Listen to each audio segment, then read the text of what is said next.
Hello violinists, welcome to Prime Strings. I'm Henriette and today we're learning Calypso Time from the Fiddle Time Joggers book. Let's play this together straight away, shall we? And I would like you to use a whole bow for each minim and for each semi-brief, so all the white notes, whether they have a stem or not, they go on the whole bow, and all the crotchets are getting a half bow this time. So from the beginning, I'll count us in for 4, and I would like you to start on the 4th finger. So let's test your fingers, shall we?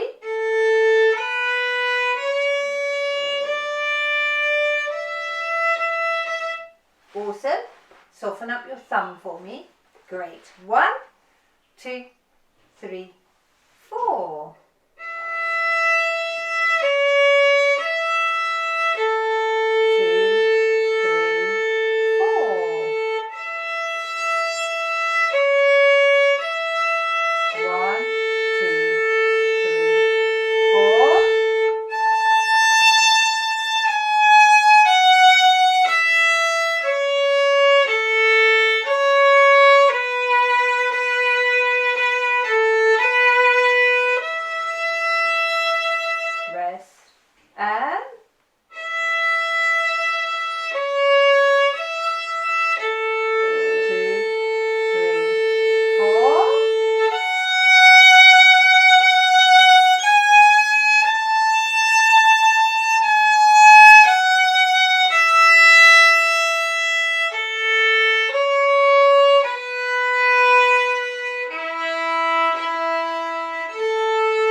I've just gone into the second time bar. I should have told you that, of course, beforehand, but there you go. That gives you an idea of how this piece will go. And you have noticed there are lots of these 4th fingers there.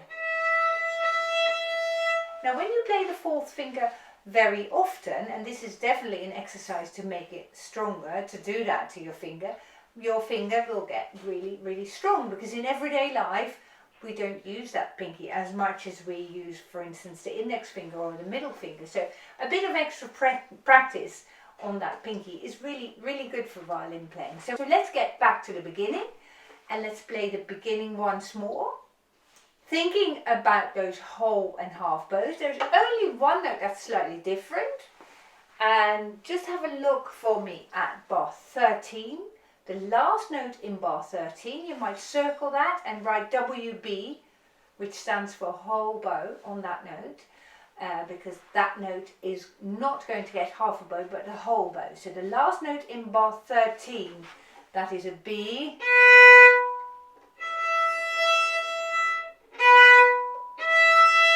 Like that. Why do I play the whole bow? Because I get a minim afterwards. So if I played just a half bow, it means I would just have half a bow left for the last note of that line, and my bow isn't any longer than that, you see. So you need to cheat just a little bit and use a whole bow on that B instead.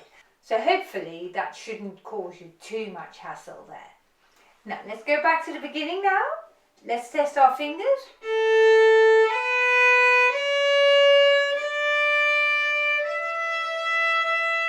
1, 2, 3, 4.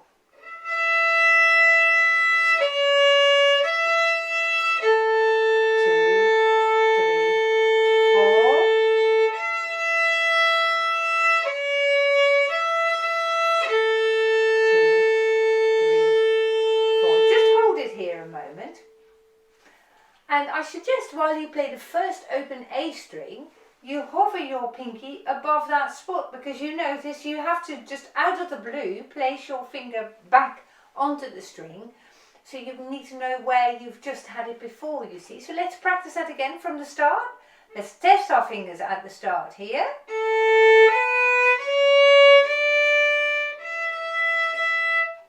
So when you play that open A string in bar 2, make sure you don't take your fingers away all the way like that, but you just lift it off just like that, so you know where it can come down again after that long A, okay? 1, 2, 3, 4.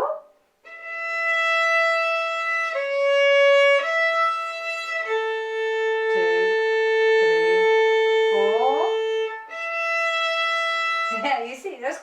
tricky there, isn't it? So let's practice that a couple of times. So let's play an E. Now hover your pinky just above that spot. And again. And hover it. One more time. That's how it goes. Yes, it's quite difficult to do, isn't it? Now then, let's go back to the beginning once more. 1, 2, 3, 4.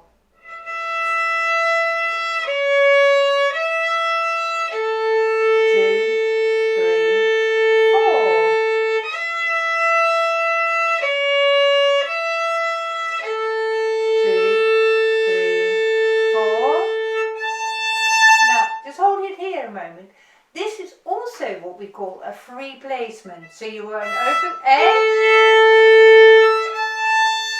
So again, you don't want to take your fingers away completely. Hover your fingers where you last had it. Now you last had it, fourth fingers on the A string.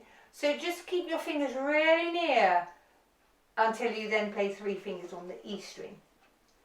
Now let's practice that bar 11. And we're just going to put your 3 down and then an open E, 3E. We're practicing that just like we did the 4th finger earlier on. So 3 fingers on the E string, hover, and place it back, and hover it.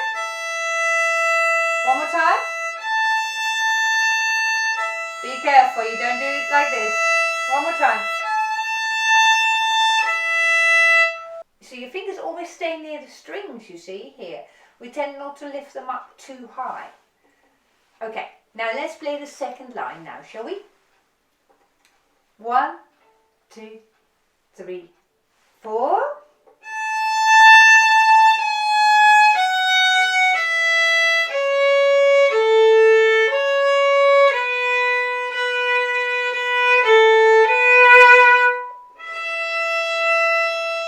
Did you remember your whole bow there? Oh, I hope you did. Shall we play this whole second line once more? 1, 2, 3, 4.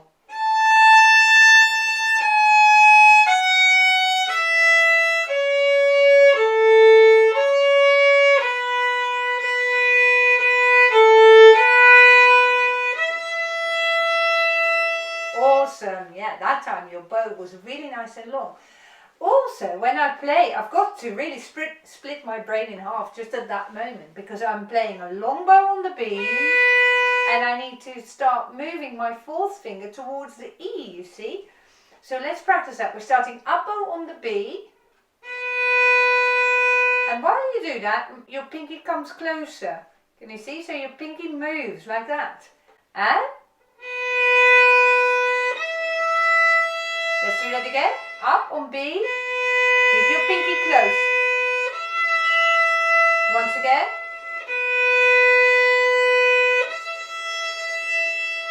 Yeah, if you can do that, you're already well advanced with your violin playing. That's a really super technique. Well done. Now let's carry on now on the 3rd line. Take your time to find your note. 1, 2, 3, 4.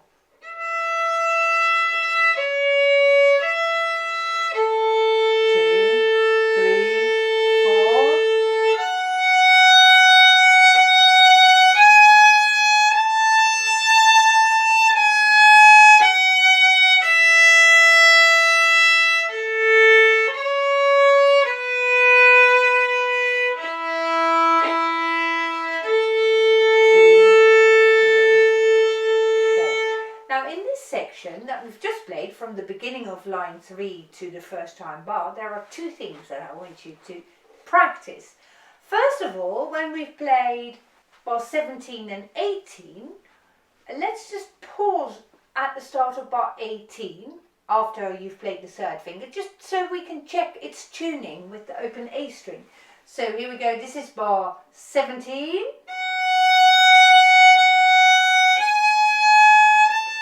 Now this note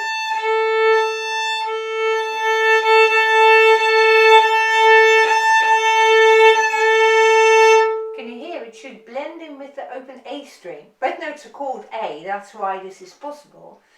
But if you're not quite sure where you place your third finger, oh, that doesn't really blend in very well, does it? So in this case, I needed to lower my third finger a bit. On the other hand, if you go too flat, you will sound more like this.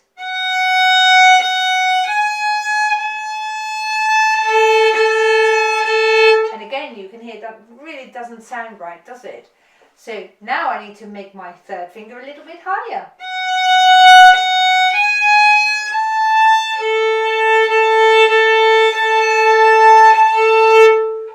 So if you're not quite matching in tuning, what you want to find out, first of all, is are you too sharp, in which case your finger needs to come down, or are you too flat, in which case your finger needs to go up. It sounds very logical, doesn't it? But it's not as easy. Once you've played this note out of tune, you need to think whether you need to make it higher or lower to blend it in, and from there you can improve, of course. If you say, oh, my finger was a little bit flat, then every next time when you play it, try and get it a little bit higher until you find yourself playing too sharp, in which case you can then come down.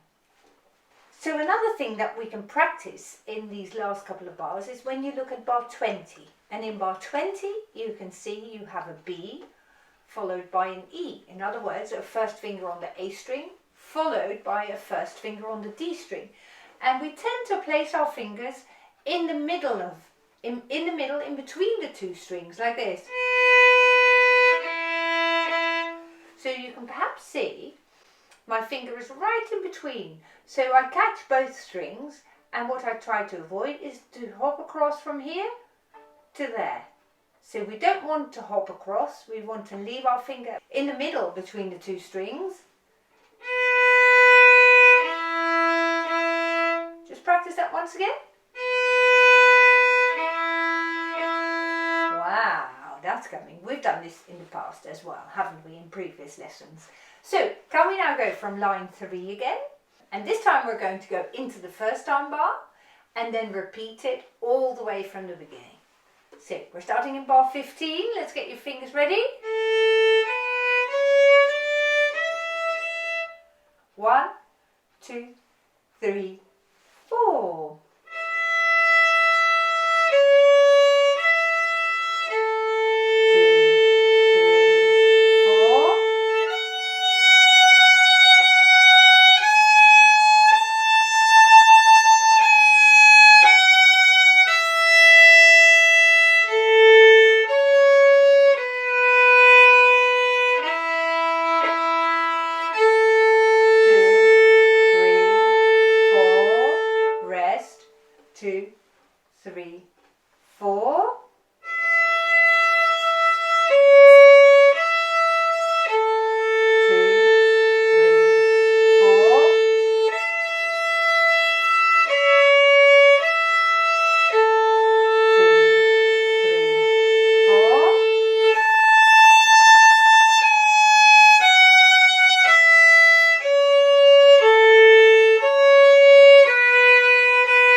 Well done. All we need to think about now is the last 2 pizzicato notes, and then we're done with the whole piece. So you've perhaps seen me slide, and I'm sliding up until I hit the side of the violin here with my hand, and now I'm plucking with my pinky, E and A. Now, there are a couple of reasons why I do it like this. First of all, why should I pluck it with my pinky? The reason for that is that it makes my pinky stronger. And And we've just earlier on in this lesson, I think near the beginning of this lesson, we've said you want to use that pinky as much as you can because it doesn't get as much practice as the other fingers in everyday life. So in everyday tasks, we don't use that pinky quite as much as fingers 1 and 2. So wherever I can, so for instance here, I'm using my pinky to make my pinky stronger. Also, why do I slide up here? The strings here are just ever so slightly further apart than they are here. And that makes it much more difficult to pinpoint that little finger to get just one string at a time. And that's the reason why we do it like that. Golly, we have learned a lot of things today. I'm really pleased with your progress. One thing that we haven't done today, which I am keen to still keep going as well, is to name some letter names. And we want to go to bar 15. And in bar 15, we're just going to name the letter names for all the notes. So I'm going to pause at the start for you to say the letter name, the first note of bar 15, and that is an E. Then the next note is C sharp, E, A. What's the next note that follows? Have a guess. F sharp, F sharp, G sharp, A, G sharp, F sharp, E, A, C sharp. Awesome. I'd like to do that just for 20 seconds every lesson if possible, and that way you pick up the letter names in your pieces just like that. So whilst that was a bit difficult maybe at the end, I hope you've enjoyed this lesson. If you have, please feel free to share it with your friends. Give me a like and hit the bell button as well. And if you have any questions, remember to use the comment section down below. I do get to see these comments, so I will respond to you. I look forward to seeing you again in Knock Knock. Goodbye.